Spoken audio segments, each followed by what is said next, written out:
শিলিগুড়ি ৩১ নম্বর ওয়ার্ডে অন্তর্গত শক্তিগড়ের ২ নম্বর রাস্তায় একটি বহুতলের ছাদ থেকে উদ্ধার এক ব্যক্তির ঝুলন্ত দেহ। স্থানীয় সূত্রে জানা গিয়েছে, মিঠুন রায় নামে বছর ১৯-এর এই যুবক জলপাই মোড়ের একটি পানশালায় কাজ করতেন। সেই বহুতল থেকে যুবকের দেহ উদ্ধার হয়েছে। সেই বহুতলে তারা বেশ কয়েকজন একসাথে থাকতেন। পানশালার মালিক জানান, গতকাল রাতে তাড়াতাড়ি কাজ থেকে সে চলে আসে। এরপর সহকর্মীরা যখন রাতের ১২টার দিকে সবাই বাড়িতে ফিরে আসে, সেই সময় মিঠুন রায় ঘরে শুয়েছিলেন। কখন বা কেন এই ঘটনাটি ঘটেছে সেই বিষয়ে কেউ কিছু জানে না। সহকর্মীদের সাথে কথা বললে জানা গিয়েছে, ফোনে কারোর সাথে কথা বলার সময় তার সাথে বেশ কিছুক্ষণ বাগবিতণ্ডা হচ্ছিল। সেই কারণেই কি এই ঘটনার তদন্ত শুরু করেছে শিলিগুড়ি মেট্রোপলিটন পুলিশের এনজিবি থানার পুলিশ। তো সকালে ম্যানেজার ফোন করে বলছে এরকম একজন ফাঁসিতে ঝুলে আছে স্টাফ। কী হয়েছে, কালকে রাত্রে একটু নাকি ফোনে কার সঙ্গে কথা কাটাকাটি হচ্ছিল, কান্নাকাটি করছিল। একটু আগেই ডিউটি থেকে ছেড়ে চলে এসছে। তো আমাদের যে হেড কুক, সে বলেছে ওকে যে তুই খেয়ে দিয়ে চলে যা, একবারে ভাল লাগছে না শরীর, চলে যা।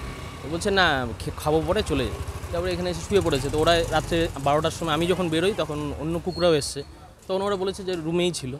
তা ভোরবেলার দিকে পাশের বাড়ি টাড়ি থেকে মনে বলেছে যে এরকম একজন ঝুলে আছে। তখন ম্যানেজার কি উপরে দেখে যে ওর পাশে শুয়ে ছিল, ওরা জানি না।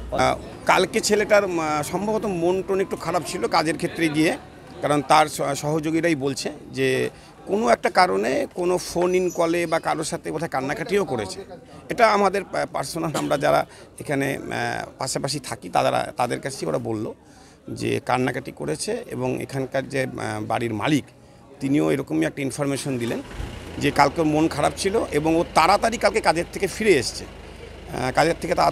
এসছে। এবং বাড়িতে কিছুক্ষণ একলাই ছিল। কিন্তু জানা গেছে আজকে সকালে পাশাপাশি যারা থাকে বা একসাথে যারা থাকে খায়, তারা সেরকম কিছু টের পায়নি। সকালবেলায় হঠাৎ জানা গেল যে এরকম বাড়ির ছাদে হ্যাঙ্গিং অবস্থায় তাকে। Bureau report, royal Bangla TV. সমবায়িকা, স্বপ্ন পূরণে অঙ্গীকারবদ্ধ। সহজ উপায়ে আপনার ঘরের স্বপ্ন পূরণ করুন সমবায়িকার হাত ধরে, কিস্তিতে এবং অগ্রিম বুকিং এর মাধ্যমে। সমবায়িকা, ৩ মোড়, শিলিগুড়ি। আজই কল করুন 7601829172 এই নাম্বারে। এছাড়াও কল করতে পারেন 8617037678 এই নাম্বারে।